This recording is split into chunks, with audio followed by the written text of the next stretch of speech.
We have the power source coming in from our power.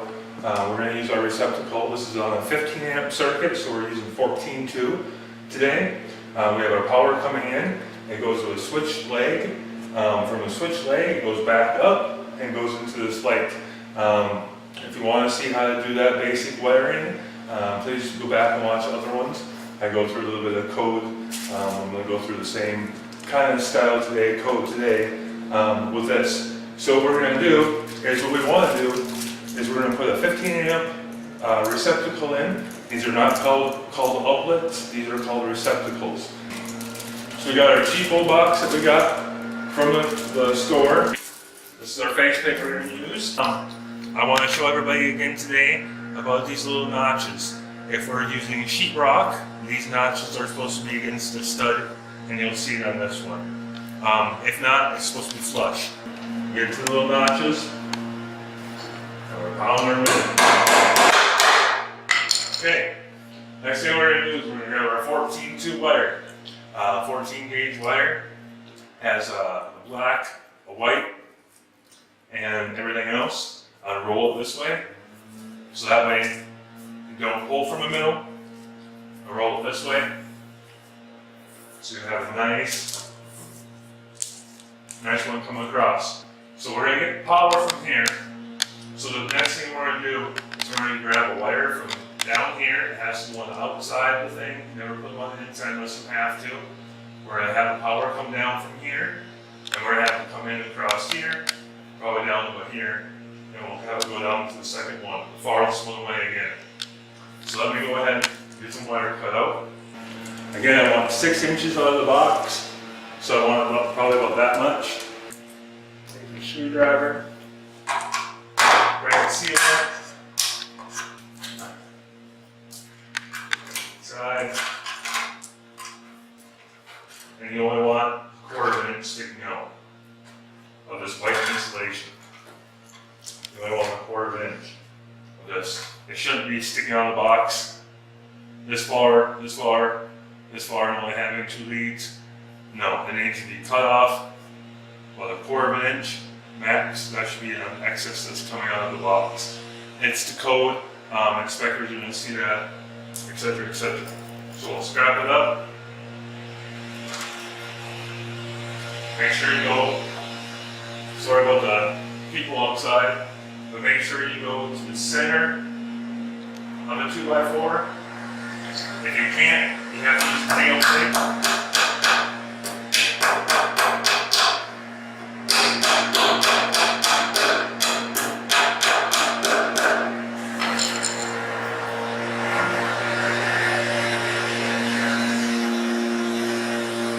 Again, center again.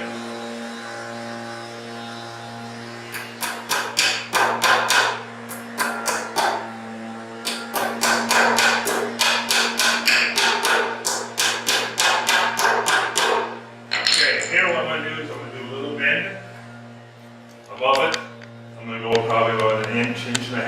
I'm going to do a right angle bend. Then I'm going to bend it back, and I'm going to do another bend. Let's staple this one down right here. So we want it to be nice and pretty.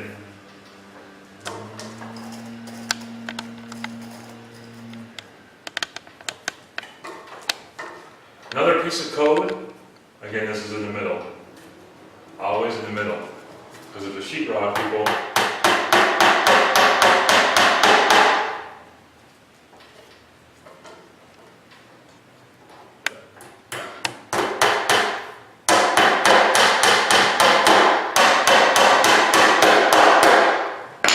You want it in the middle because of the sheetrock people. If they come through and they throw a screw in, it ain't going to make a short in your wire. That is very, very, very important. I want to keep everything nice and straight and even. Cut the wire. Next thing I'm going to do, I'm going to flip over to this side. Oops. I'm going to take apart this box real fast. Just a plate.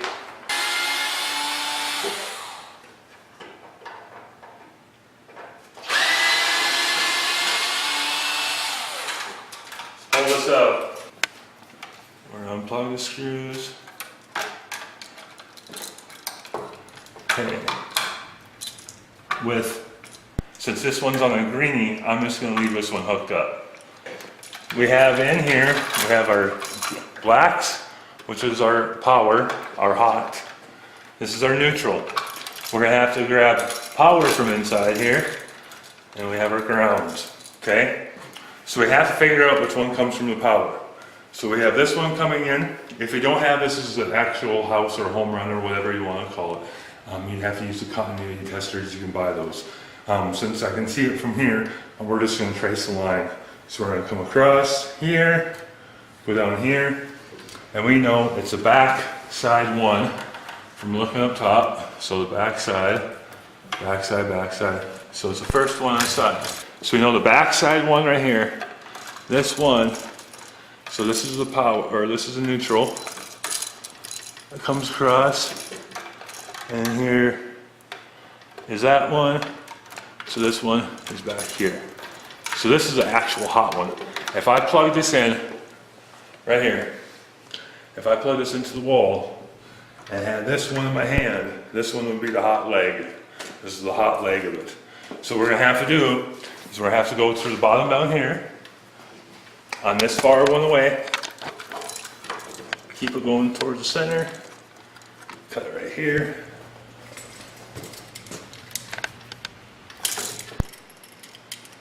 Remember, this knife is dull. See? It's nice and dull. Get your screwdriver, pop it.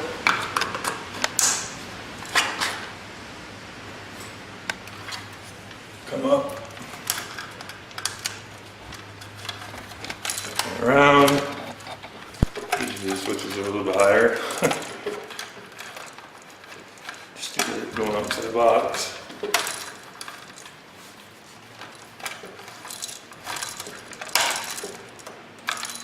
Go in 1/4 inch. Stapler down. Okay, so what we're going to do, these are all set now. We know which one's our power. This one's the hot one. This one's the switch leg that goes back to the switch. We have our other power leads that come up from the bottom right here.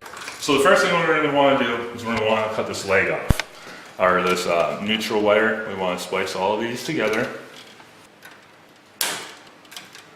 This is 14 gauge wire, so it's pretty workable. 12 gauge is a little bit more, it sucks. I mean, it doesn't suck, but after doing a lot of 14, you'll really enjoy the love it. I usually take my fingers, make sure they're the same length. I can usually still do it by my eyes. Hold them together. When you add something, just hold it right next to it. Put your wire nut on and tighten them up. And you should spin them together like these right here. So it'll be all three of them. Nice and tight. You don't want this stuff arcing. Okay, so now we got that. So now we have a ground to deal with. Okay, nice thing about these greenies, once they're kind of a bear to take apart, but once the greenies are on, you know what we do? You could actually leave this long and go up, but this won't stick out of the box 6 inches, so I'm just going to undo it real fast. Give you guys some more light. Yeah, we lost a bike light. What? We lost a light. Oh, one of the power went out. And you're going to hold it up there, like so. And we're going to screw them on in, like this. And again, we want to get nice and tight. Tight, tight, tight, tight, tight. So tight it breaks it. So what we're going to do is we're just going to do this easy way. Instead of using this fancy schmancy thing, we're going to grab a red pouch. Bring it out, same distance.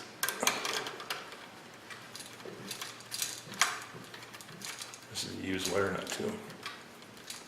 It's just not gripping as much.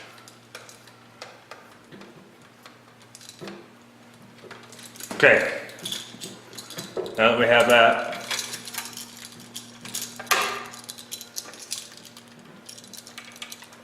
okay, just get that where I want it.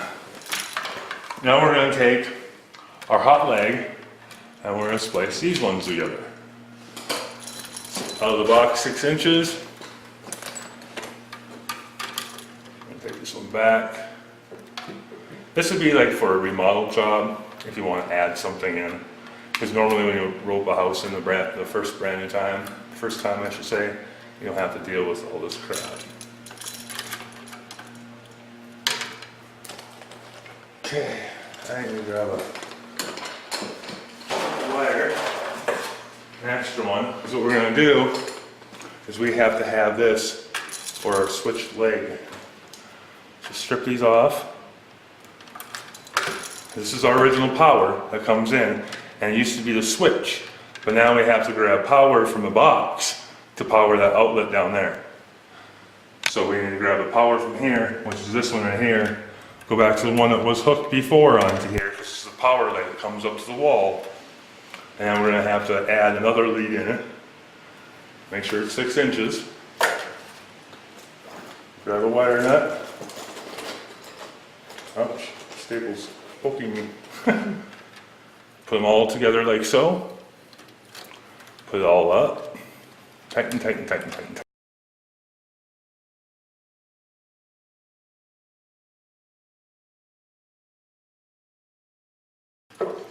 Okay, so we have our hot, we have our neutral, we have our ground, all done. So here's your switch leg again for your switch. So we're going to strip it out. And remember, if you haven't watched in old videos, you don't see any copper sticking out around the thing. A lot of people have copper, stuff like that. I don't like that, and it's not good, it's not to code. Make your shepherd's hook.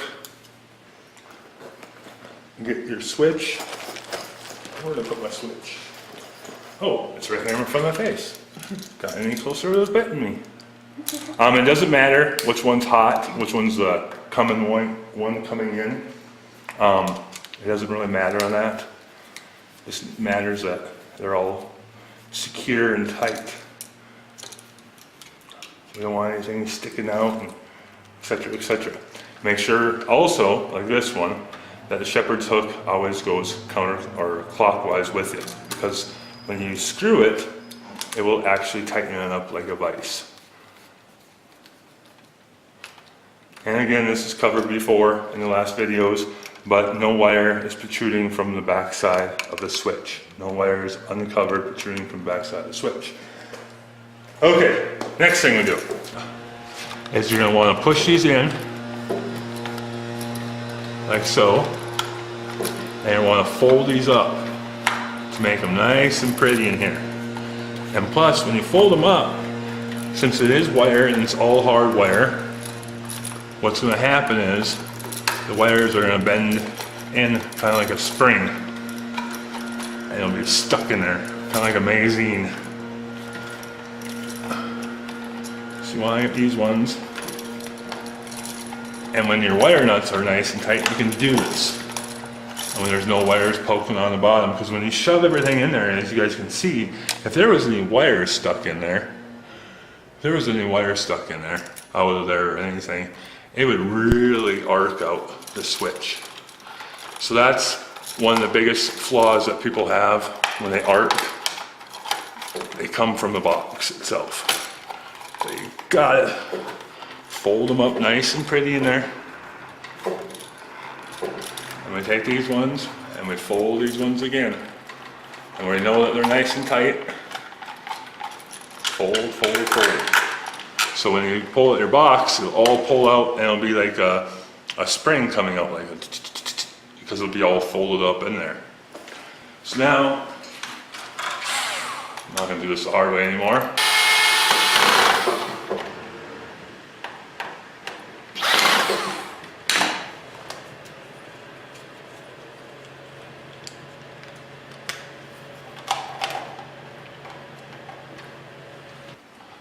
Or the things go up and down.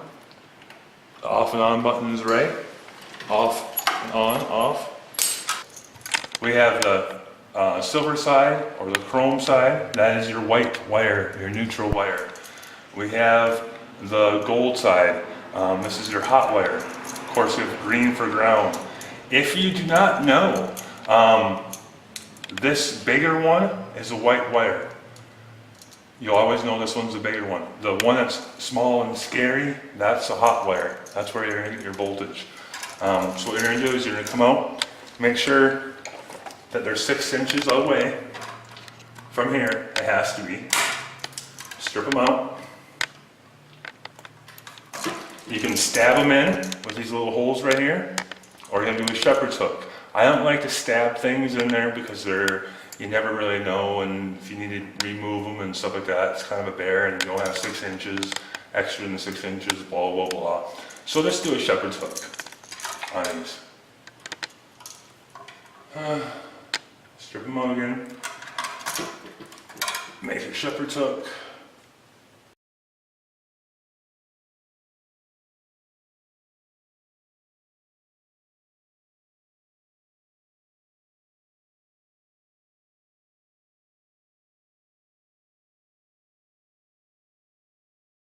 Here's a chrome one, and then just bring it all in. Tighten it up real nice and tight. And another one.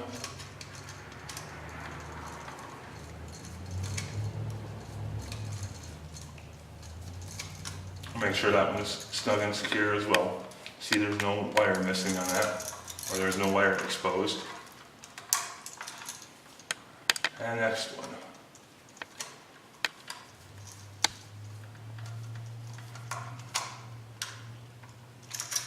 And I should get my shepherd's hook while I was down here doing this one.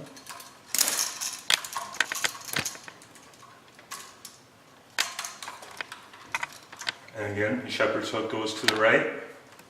So when you tighten it down. Okay. To code, this is not right. Code, this is right. Speaking of that, I gotta screw this one down. You always want these things screwed in. You always want to have these things screwed in because then it won't always arc. If it does, it'll arc on this ground wire. So fold it like a slinky, stick it in. This is the correct way. Theory is if the ground is going to fall, if the ground is going to fall out, it won't hit anything. Or if a hot wire falls,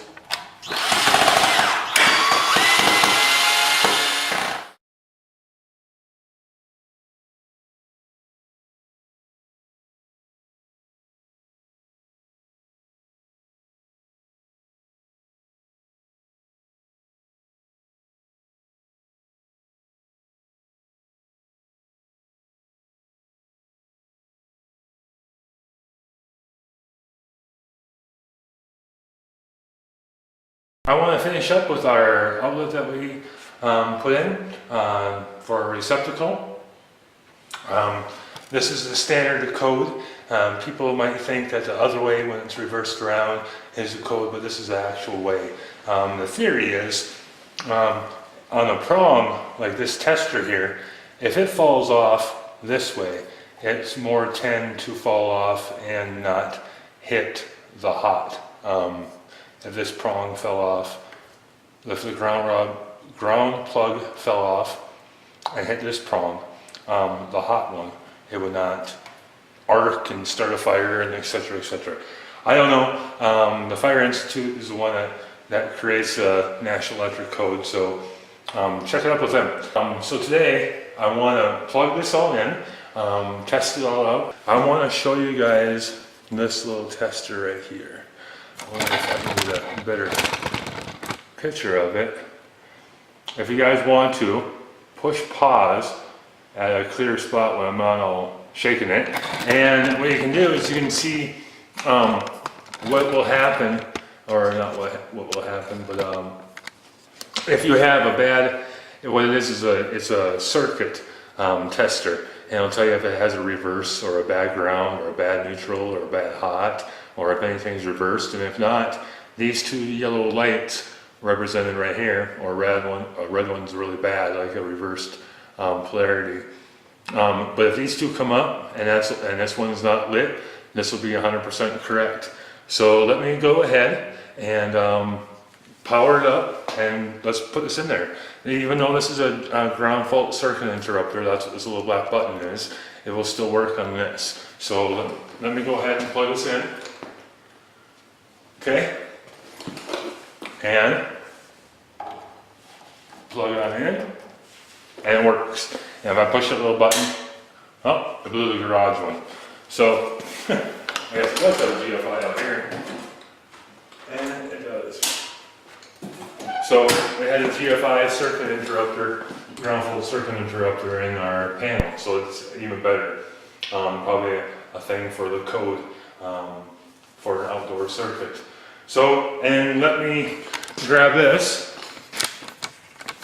And remember, we have our power coming in from here, our 120 volts, 15 amps, coming down, went into the light switch, goes back up to the light switch, and there. Now what we did was we took off the light switch, we went through it, put in our 14 wire through, 14.2, wire that all up, see it works all perfectly fine, come back up, hit the light switch, light works, power still works on there, light off, etc., etc.